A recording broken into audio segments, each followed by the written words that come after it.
sur SexOS, le podcast qui met à jour le système d'exploitation de votre vie intime. Je m'appelle Akosibé et si vous êtes ici, c'est qu'au fond, vous savez qu'on peut faire mieux que pas mal. On nous a appris à lire, à compter, à travailler, mais qui nous a vraiment appris à faire l'amour? Qui nous a expliqué comment décoder le corps de l'autre, comment oser demander ce qui nous fait vibrer? Ou comment transformer une simple habitude en une connexion électrique? Ici, on brise les tabous avec le sourire.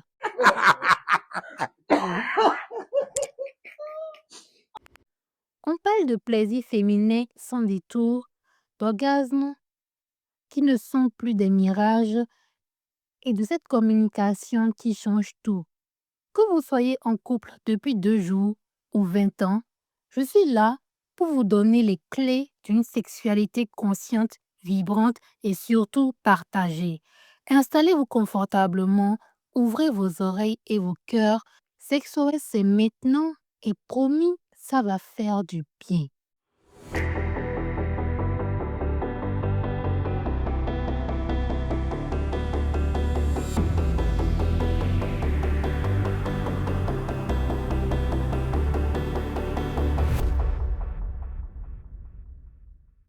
Bonjour à tous et bienvenue pour le 10e épisode de SexOS. J'espère que cet épisode vous trouve joyeux, heureux, en bonne santé.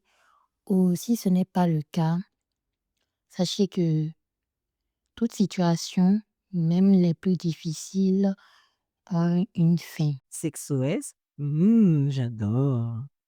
SexOS? Miam miam. Alors, cet épisode sortira le samedi 20 juillet et je voulais dédicacer cet épisode spécialement pour la fête des pères. Ces personnes-là qui nous entourent tout le temps, mais à qui on ne dit pas tout le temps je t'aime ou à qui on ne montre pas tout le temps de la reconnaissance ou un acte affectueux. On se dit oui, c'est les mamans qui en ont besoin, les mamans, on doit les reconnaître, on doit reconnaître le rôle de la femme, on doit reconnaître le jour des femmes. Les jours des femmes seront toujours plus valorisés que celui des hommes. Alors, je voulais faire cet épisode pour les hommes parce que j'ai eu à faire aussi un épisode pour les femmes où j'ai parlé du corps de la femme. C'était l'épisode 3, si je ne me trompe pas.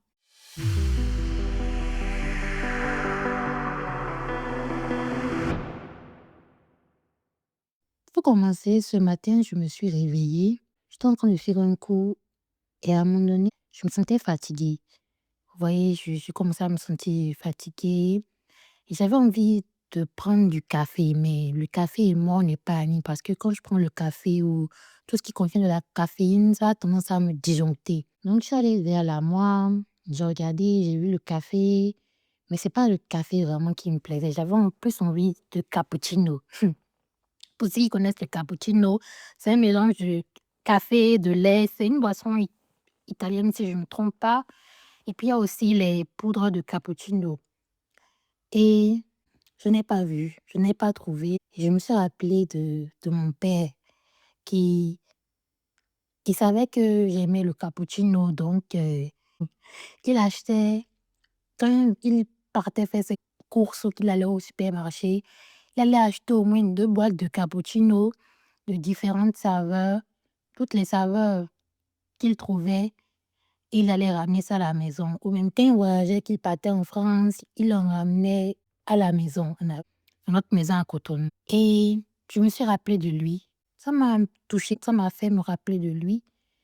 Et je me suis rappelée à quel point il a eu un rôle important dans ma vie, à quel point nous deux, on se chamaillait. Hein. C'est pas que tous les jours c'était rose, on se chamaillait beaucoup. Parfois, on se lançait des pics. Mais il y avait toujours cet amour-là de père-fille. Pour ceux qui me connaissent, les gens savent que j'aime beaucoup parler de mon père parce qu'on était très proches. Il est une personne qui aime beaucoup faire plaisir. Quand tu lui dis que tu aimes quelque chose, il va s'assurer que ça ne manque pas à la maison. Quand une de mes soeurs disait: «Ah, je veux orange», il va ramener au moins un sac d'orange à la maison.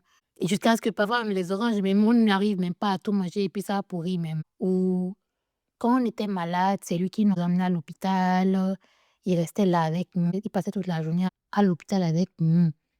Jusqu'à ce qu'on rentre à la maison. C'est lui qui nous emmenait tous les matins à l'école.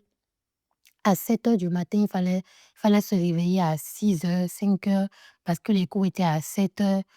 Donc, quand tu te réveilles, tu vas taper à sa porte. Parfois, il est déjà réveillé. Parfois, tu dois le réveiller. Parfois, tu peines à le réveiller parce que tu sais que c'est une personne âgée. Il est déjà vieux, il est déjà à la retraite et tu es en train de le réveiller pour le déranger, et cetera. Moi, c'est ce que ça me faisait. Parfois, ça me peinait d'aller le réveiller et parfois même l'heure passée, il me dit: «Ah, pourquoi tu m'as pas réveillé? Tu vois pas que l'heure passe, si c'est qu'on prend la route, tu auras un embouteillage sur la route et tout et tout». Lui, il savait pas que moi, ça me gênait, mais bon, c'est ça. Et il a quand même fait beaucoup de choses. C'est lui qui paye notre contribution à l'école.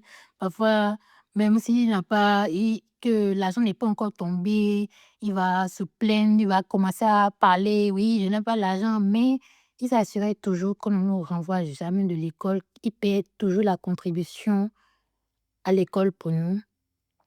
Et je me rappelle que j'aimais beaucoup manger aussi avec lui parce que il disait que il aimait ma façon de manger, que ça lui ouvre l'appétit, que ça lui ouvre l'appétit. Donc quand on mangeait ensemble, il disait que ça lui ouvrait toujours l'appétit. Donc moi, j'aimais manger avec mon papa. J'aimais beaucoup manger avec lui. Et c'est ce que je voulais dire aussi. Je voulais commencer en parlant de mon père et lui dire merci pour tout ce qu'il a fait dans nos vies. Merci pour tout, pour l'homme qu'il a été dans nos vies. Il n'est pas parfait, il est comme tous les êtres humains. Il y a des moments où on se fâche, où on est fâché contre nos parents, on est en colère pour les actes qu'ils ont commis. Mais le plus important, c'est de regarder aussi tout ce qu'ils ont fait pour nous, l'amour qu'ils nous ont porté, le besoin matériel qui a été mis en place pour nous aussi. Et même si ce n'est pas que tu n'as pas connu ton père, que tu n'as pas eu un bon papa, que tu n'as pas eu une personne qui n'a pas été le modèle d'un père, tu as rencontré des hommes dans ta vie. Peut-être c'est ton mari qui représente aujourd'hui ton papa, qui est ton amant, qui est tout pour toi. Peut-être c'est ton patron, que ton patron, tu le vois comme un père. Peut-être c'est un ami avec qui tu t'entends bien. Peut-être c'est un oncle éloigné ou proche. Ou peut-être parfois c'est un inconnu qui a joué ce rôle-là. Parfois il est petit, parfois il est grand, mais qui a su toucher ton cœur de façon paternelle, avec qui tu t'es senti aimé d'un amour paternel. Et aujourd'hui, on vit dans une société où on blâme beaucoup les hommes, on critique beaucoup les hommes, on insulte beaucoup les hommes de oui, les hommes sont ci, les hommes sont ça, les hommes sont méchants, les hommes sont mauvais, les hommes sont tous les noms possibles. Mais je veux juste dire que personne n'est parfait. Autant les hommes sont mauvais, autant les femmes sont mauvaises. Généralement, c'est beaucoup nous les femmes qui nous plaignons beaucoup des hommes, mais il y a beaucoup d'hommes aussi qui vivent des choses, qui vivent de la maltraitance, qu'elle soit physique, morale, émotionnelle, mais qui n'en parlent pas, qui se taisent, qui n'expriment pas ce qu'ils ressentent. Parce qu'on dira toujours que un homme, ça garde ses émotions. Un homme n'a pas le droit d'exprimer ses émotions. Un homme n'a pas le droit de parler, de pleurer, de dire ce qu'il ressent vraiment. Surtout quand ça touche le côté émotionnel. Il va vouloir garder ça parce qu'il va se dire: «Oh, ça fait de moi une femmelette. Oh, ça fait de moi un garçon princesse», comme cette expression-là qui est sortie récemment. Et il va vouloir se taire, ne pas parler, garder ça pour lui. Ce qui fait que on va voir beaucoup d'hommes aujourd'hui qui meurent, pas forcément à cause de maladies, mais qui meurent à cause de stress. Et le stress est le premier élément qui déclenche beaucoup de maladies dans le corps humain. Ça va te déclencher un cancer, ça va te déclencher un AVC, ça va te déclencher un infarctus, plein de choses.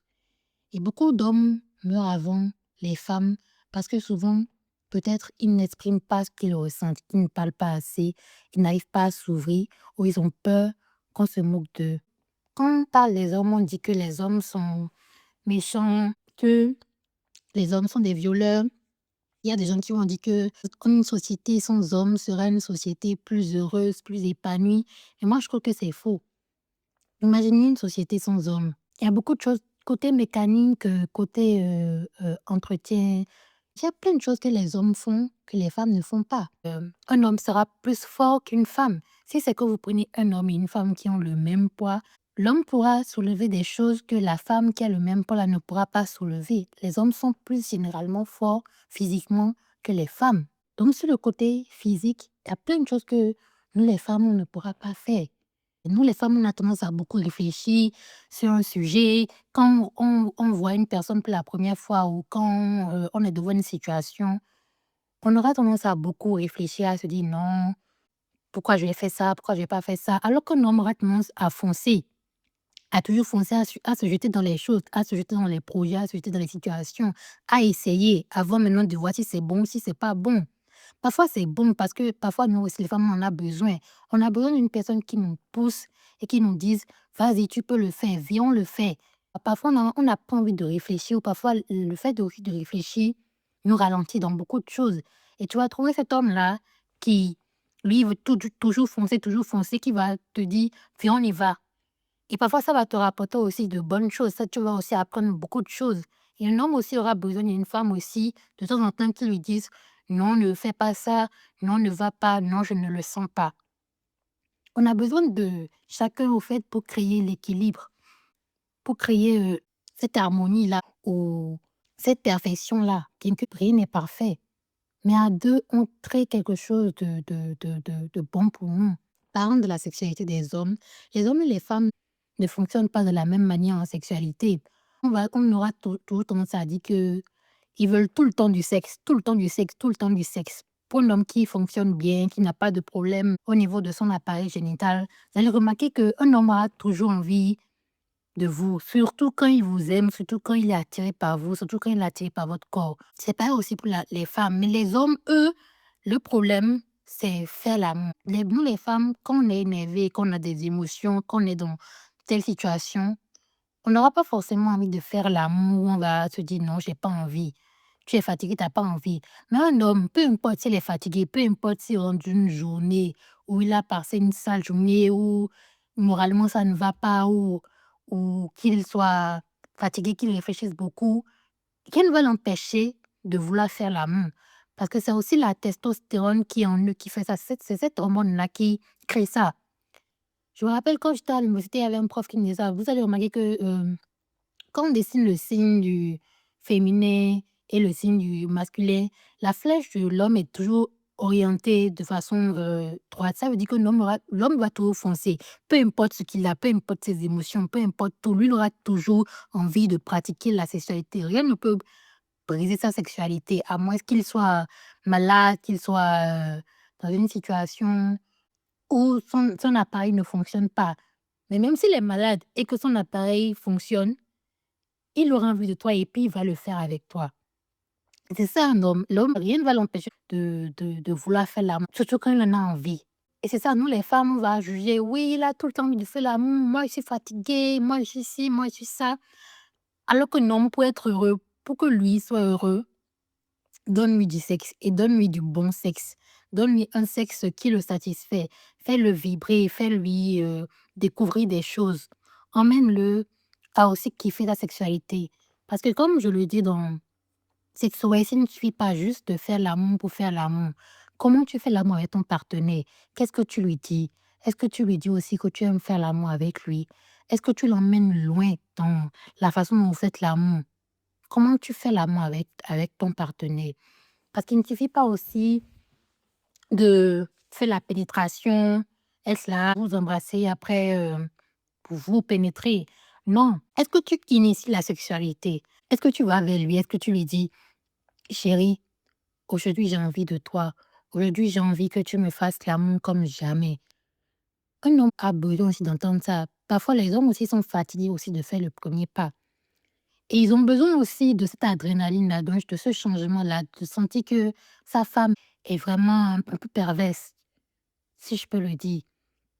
de sentir qu'elle n'est pas timide dans sa sexualité, qu'elle s'assume, qu'elle est heureuse de faire la sexualité avec lui. Il ne suffit pas de porter une belle lingerie, de porter de beaux accessoires et tout, sentir bon, avoir un bon parfum. Non, c'est essentiel, c'est bien. Mais il y a d'autres choses qui se passent autour. Il y a la façon dont tu inities la sexualité, il y a la façon dont tu le parles, la façon dont tu le regardes, la façon dont tu te mets devant lui, la façon dont tu joues avec ses sens, avec ses nerfs. Parfois, tu peux vraiment le dominer. Oui, le dominer. Les hommes aussi, parfois, ont envie d'être dominés. Tu prends le dessus. Et même pendant le rapport sexuel, tu lui dis, non, aujourd'hui c'est moi qui dirige, aujourd'hui je monte sur toi et tu montes sur lui. Tu lui prouves vraiment qu'aujourd'hui c'est toi qui en as envie, que c'est toi qui veux lui montrer que tu es sa grâce préférée. Oui, parfois c'est bien de se jouer les scènes. Dans la sexualité, il y a tous les rôles. Il y a le rôle de la sainte, il y a le rôle de la grâce, il y a le rôle de la perverse, il y a tous les rôles. C'est à vous de vraiment pimenter votre couple, emmener votre sexualité loin. Il ne suffit pas à chaque fois de jouer le rôle de la timide ou le rôle de celle qui se fait désirer ou le rôle de celle qui doit se faire courir après. Non, parfois aussi, il faut lui courir après. Envoie-lui des messages, dis-lui, je t'attends à telle heure, rejoins-moi. Je t'attends à tel hôtel, rejoins-moi. C'est toi qui initie vraiment le contact physique. Tu t'amuses avec lui, tu le rends vraiment fou. Tu joues avec son cerveau, qui ne sache pas à quoi s'attendre, qui ne sache pas ce que tu vas faire de lui. Et là, tu vois, il va se dire, mais attends, qu'est-ce que tu fais de moi? Lui-même va te demander, mais attends, chérie, je ne reconnais pas là, qu'est-ce que tu fais comme ça? Initier, parler, ne pas se jouer les saintes. Et quand tu ne te joues pas les saintes, il faut bien jouer ton rôle. Il faut vraiment bien jouer ton rôle. Si c'est toi-même qui dois l'épuiser jusqu'à ce qu'il soit épuisé, qu'il te dise que je n'en peux plus, c'est tant mieux, c'est le but. Il faut tellement que tu l'épuises qu'il te dise, chérie, je n'en peux plus, tu as gagné. D'habitude, c'est peut-être lui qui t'épuise, mais cette fois-ci, c'est toi qui l'épuise et puis il se dit, chérie, ouais, tu as gagné. Aujourd'hui, tu me dépasses. Et c'est ça, c'est vraiment prendre sa tête, même si c'est que tu veux la foutre entre une partie de ton corps qu'il aime, si c'est entre tes seins, si c'est entre tes jambes, mais utiliser son corps à ta guise. Si c'est que tu es attaché, tu fais ce que tu veux. Et tu lui dis, tu ne parles pas, c'est moi qui te dirige aujourd'hui, c'est moi qui commande aujourd'hui. Et c'est ce que les hommes aussi veulent. Parfois, on est un peu hypocrite dans notre sexualité, dans notre couple. On a peur de se dire les choses. On a peur que l'autre prenne ça mal. Tu rencontres un homme qui aime les choses où on attache les femmes, qui est plutôt un peu pervers. C'est pas de la perversion, mais qui fait des choses que les autres personnes ne font pas d'habitude.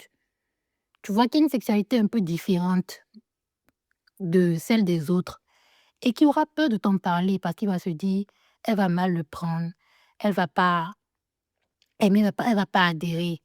Dans la sexualité, il faut être vraiment ouvert d'esprit, comme dans tout dans la vie.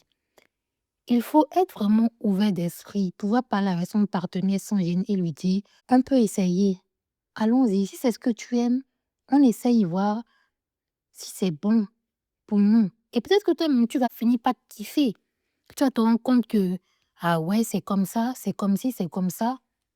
Mais vraiment parler, ne pas se taire sur ce qu'on aime, parce que c'est ça aussi qui brise beaucoup de choses dans le foyer, dans le couple. Une personne a envie d'une chose, une autre personne a envie de telle chose, mais on n'arrive pas à se dire les choses parce qu'on a peur de déranger, on a peur de gêner, on a peur de blesser l'ego de l'autre.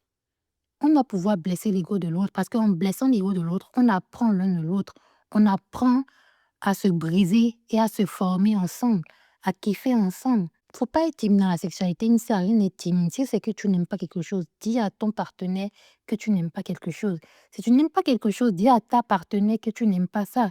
Et ensemble, vous essayez d'arranger les choses. Et ensemble, vous essayez de créer vraiment votre sexualité. SexOS, j'adore. Miam miam. Il n'y a pas plus beau qu'un homme qui est amoureux. Il n'y a pas plus beau qu'un homme qui te regarde avec des yeux amoureux avec tes yeux d'enfant qui te désire, qui est fou de toi. L'amour d'un homme est plus beau que tout. Une fois qu'un homme t'aime, il va vouloir tout te donner parce que les hommes, c'est comme ça. Un homme, lui, il veut toujours foncer. Quand il aime quelque chose, il va vouloir acheter la chose là plusieurs fois.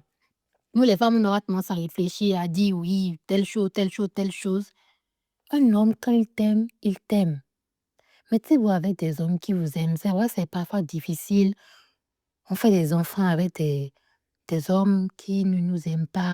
On se contente juste du minimum. On se dit, bon, il sera un bon père. Bon, je suis à un âge avancé où j'ai besoin d'un homme pour faire des enfants. Donc, on va se mettre avec n'importe qui. Et le jour, par malheur, cet homme-là tombe sur une femme qu'il aime. Il n'aura pas de gêne à quitter sa femme pour aller vers la femme qu'il aime. Les hommes sont comme ça. On ne peut pas les juger pour ça parce qu'eux aussi, ils ont des traumatismes. Donc, ils n'en parlent pas. Nous, les femmes, on parle de nos traumatismes, ça va, on passe à autre chose, on se libère. Mais eux, ils gardent les choses, ils gardent les souffrances. Et maintenant, ils tombent sur cette femme-là qui comprend ses souffrances, qui l'écoute, avec qui ils se sentent en paix, avec qui ils se sentent heureux. Généralement, les hommes ont cette phrase-là, je me sens en paix avec elle, je me sens moi, je me sens heureux. Il va quitter sa femme, la femme avec qui il a peut-être fait 10 ans et beaucoup plus d'années, ou parfois 5 ans, 1 an, pour aller avec la femme là qu'il aime. Il y a d'autres qui n'auront pas le courage de le faire et qui auront une deuxième relation durant des années. Et c'est un jour comme ça, la femme apprend que elle a fait 30 ans avec l'homme et que l'homme a fait aussi 5 ans avec une... Que dans ces 30 ans, l'homme a fait 20 ans avec une autre femme. Et tu vas remarquer que quand on va le mettre devant le fait accompli, il y en a qui vont s'accuser, qui vont dire, ah, je suis vraiment désolée, mais je l'aime. Il y a d'autres qui vont se foutre et qui vont se dire, bon, qu'est-ce que toi tu m'apportes? C'est elle que j'aime. Il y en a qui seront respectueux, il y en a qui seront odieux et tout. Mais c'est de vraiment trouver un homme qui t'aime. Il n'y a pas plus beau que l'amour d'un homme. Et quand vous trouvez aussi un homme qui vous aime, si vous ne l'aimez pas, laissez-le partir. Même si c'est lui qui veut forcer la relation, il faut le laisser partir. Dis-lui carrément, je ne t'aime pas. Je ne suis pas amoureuse de toi. Moi, je ne veux pas. Il ne faut pas vouloir profiter de cet amour-là. Parce que quand un homme est brisé, c'est fini. Nous, les femmes, quand on est brisé, on aura tendance, on va se reconstruire. On va se reconstruire plus facilement que l'homme.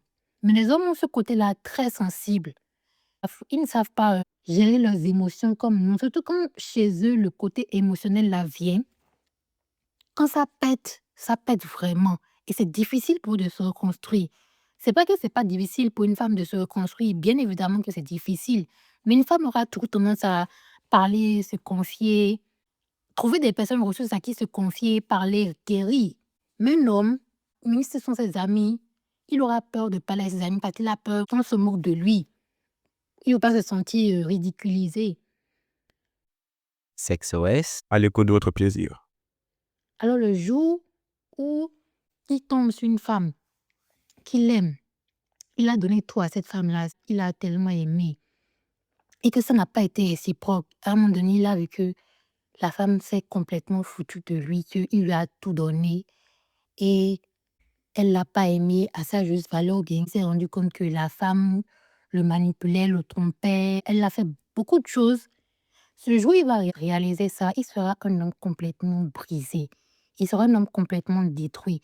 Et quand un homme est complètement détruit, complètement brisé, c'est difficile pour cet homme-là de se remettre sur la pente. C'est difficile pour lui de se relever. Il va se relever, il va continuer ses activités.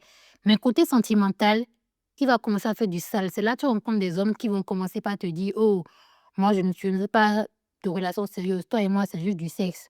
Ou même qu'il va rencontrer une femme qui l'aime maintenant à sa juste valeur, qui est là pour lui, il va pas vouloir calculer ça. Il va se dire, bon, elles sont toutes pareilles, je m'en fous. Je vais lui faire du mal. Et c'est là qu'il a commencé par enchaîner les relations, à se foutre de tout le monde, toutes les femmes.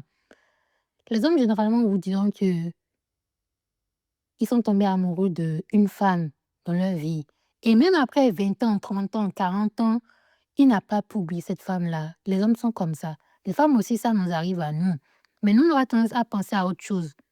On va peut-être se concentrer sur nos enfants. Un homme, même s'il a des enfants, même s'il a une femme, si c'est qu'il est tombé réellement, si c'est que ce n'est pas sa femme, la femme qui est avec lui, dont il est tombé amoureux, il va toujours penser à l'autre femme-là, dont il était amoureux, dont il était fou amoureux. Ou quand il va tomber peut-être sur cette femme-là qu'il aime maintenant, même s'il a une femme, il risque de quitter cette femme-là ou de peut-être construire une deuxième relation. Peut-être il aura pitié de sa femme ou qu'il y a beaucoup de choses qui les lient, donc il ne peut pas la quitter comme ça. Il va aller construire une deuxième relation. Et les femmes auront un peu plus honte. Elles vont se dire, oui, il y a la société, oui, il y a mes enfants. C'est vrai qu'il y a beaucoup plus de femmes qui aujourd'hui s'en foutent et qui décident de aussi vivre leur vie ou de vivre leur amour. Mais il y aura toujours plus d'hommes qui vont construire des secondes relations derrière, qui vont quitter la femme. C'est là on va dire qu'il a quitté sa femme de galère pour aller se mettre avec une autre femme. C'est pas forcément sa femme de galère, c'est juste que c'est vrai, il a de la reconnaissance et tout. Parfois même, il y a beaucoup de femmes qui parlent, mais dans le foyer, tu sais pas comment ça se passe. Peut-être que c'est une femme qui le rabaisse, l'humilie: «Oh, toi, tu es qui? Toi, tu ne fais rien à la maison». Et le jour où il va tomber sur cette femme-là qui le valorise, malgré peut-être qu'il n'a rien, malgré peut-être qu'il il a un sous-métier, une femme qui le traite au rang de roi, il va tout quitter pour cette femme-là. Et la façon dont il va traiter cette femme-là, même si c'était l'homme qui était le plus méchant dans son ancien foyer, qui était l'homme qui rabaissait sa femme, qui frappait sa femme, qui faisait les pires choses du monde à sa femme, qui va tomber sur la femme qu'il aime, tout son comportement va changer. Tu vas voir que c'est un homme qui va devenir comme affaibli. Tu vas te dire, mais attends, c'est le même homme là qu'on connaît qui est devenu comme ça. Qu'est-ce qui s'est passé? Il a complètement changé, hein, je ne le reconnais plus. Qu'est-ce qui se passe? Tu vas rencontrer un homme complètement changé, que ce soit côté vestimentaire, côté, même sa lumière va changer, même son aura va changer. Tu remarques qu'il est plus, lumineux, surtout quand il tombe sur une femme qui est bien, qui a de la lumière aussi. Tu remarques que cet homme-là va complètement changer parce que il aime cette femme-là. Il va tout faire pour ne pas décevoir cette femme-là. Même qu'il y a un petit problème, il va l'appeler en même temps: «Ah, je suis désolé, excuse-moi». Tombez sur des hommes qui sont amoureux de vous. Si ce n'est pas encore le cas, ce n'est pas grave, ça finira par venir. Si tu es dans une relation où tu sens que ce n'est pas ça ou que tu n'es pas heureuse, il ne sert à rien de vouloir forcer les choses. Si tu es dans une relation où tu sens que tu n'es pas heureux, il ne sert à rien de forcer les choses parce que en voulant forcer les choses, on se fait du mal et on fait du mal aux personnes qui nous entourent.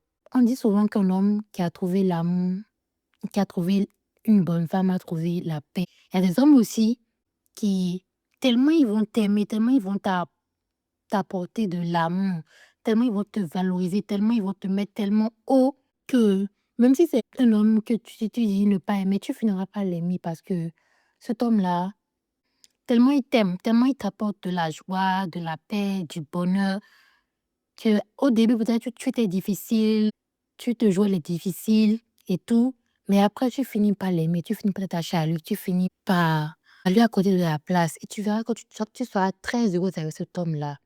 À un moment donné, toi-même, comme tu l'aimes encore même plus que lui ne t'aime. Avant, c'était lui qui avait plus d'amour pour toi, mais à un moment donné, toi-même, tu te rends compte que tu es même encore même plus amoureuse de lui que lui, il est amoureux de toi. L'amour est universel, l'amour est différent dans chaque foyer, chaque couple avec son histoire. Donc, choisissez des personnes qui vous aiment, accompagnez-vous, évoluez ensemble. Donc, c'est vraiment ce que je voulais apporter à travers cet épisode-là. Que arrêtons de blâmer les hommes, la société, et pas rencontrer des personnes qui ne sont pas méchantes sur cette terre. Vous êtes tombé sur de bonnes personnes comme vous êtes tombé sur de mauvaises personnes. Le mieux, c'est de pouvoir se relever, de pouvoir apprendre des expériences qu'on a eues. Parce que tout autant que nous sommes, chaque personne qui entre dans nos vies nous laisse des taches, nous laisse des cicatrices. Le truc, c'est de pouvoir se relever avec ces cicatrices-là, de même s'en foutre même de ces cicatrices-là et puis évoluer, grandir, continuer d'apprendre, continuer d'être heureux pour soi jusqu'à ce qu'on tombe sur une personne avec qui ça match, avec qui on est heureux, avec qui on est bien, avec qui on a envie d'évoluer, avec qui on a envie d'avoir des enfants et tout. Donc personne n'est parfait. Que les hommes arrêtent de blâmer les femmes arrêtent de blâmer les hommes. Oui, autant que nous sommes, nous participons au développement de la société, à l'évolution de la société. Et on dira que oui, que c'est la femme qui porte l'enfant pendant 9 mois, que c'est la femme qui a gardé la grossesse. mais c'est le sperme de l'homme qui a fait qu'il y a eu ce bébé. C'est cette petite chose-là, ce petit élément-là, qui a donné ce gros bébé, ces êtres humains que nous sommes aujourd'hui. C'est le petit millimètre de spermatozoïde là, qui a fait aujourd'hui que nous sommes des êtres humains, que nous marchons, que nous travaillons et qu'à notre tour aussi nous allons nous reproduire. Sans ce sperme-là, on ne serait pas là. Sans ce sperme-là, on ne serait pas les personnes que nous sommes aujourd'hui. Les femmes sont les femmes et les hommes sont les hommes. On ne cessera jamais d'en apprendre plus sur chacun. Nous-mêmes, en tant que personnes, on ne finit jamais de se découvrir. On apprend toujours plus sur notre personne. On ne finit jamais d'apprendre de nous-mêmes. Et même aussi, nos enfants même nous apprennent des choses. Alors, je voudrais remercier ces hommes-là qui sont dans nos vies, que ce soit nos maris, nos papas, un ami ou toute autre personne, peut-être même ton fils. Parfois aussi, ce sont parfois nos enfants même qui sont nos parents. Et merci à tous ces hommes-là qui participent à notre bonheur, qui participent à notre développement, qui participent aux personnes que nous sommes aujourd'hui. Merci à mon papa, Monsieur Hubin, pour l'amour qu'il m'a transmis. Merci à vous d'être restés jusqu'à la fin de cet épisode. Bonne fête des pères à tous les papas du monde entier. Et je vous dis à la prochaine pour un tout nouvel épisode de SexOS. D'ici là, prenez soin de vous et soyez heureux. Bye!